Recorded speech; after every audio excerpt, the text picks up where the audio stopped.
Senhor, diante da tua presença, elevamos nosso clamor por honra. Que cada passo dado em teu nome seja um reflexo da tua luz. Não para nós, Senhor, mas para a glória do teu nome. Nossa missão é servir, proteger e perseverar na fé inabalável. Juramos manter a espada firme pela justiça e o coração humilde diante da verdade eterna. Que a honra seja nosso único guia. Unidos em irmandade, marchamos pelo caminho estreito e sagrado. A missão é o nosso destino. Dá-nos força na provação e luz na escuridão profunda. Somos os teus humildes guardiões. Que este santuário interior seja inexpugnável.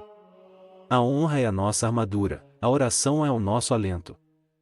Pela honra, pela missão e pela glória que não finda. Que assim seja. Amém.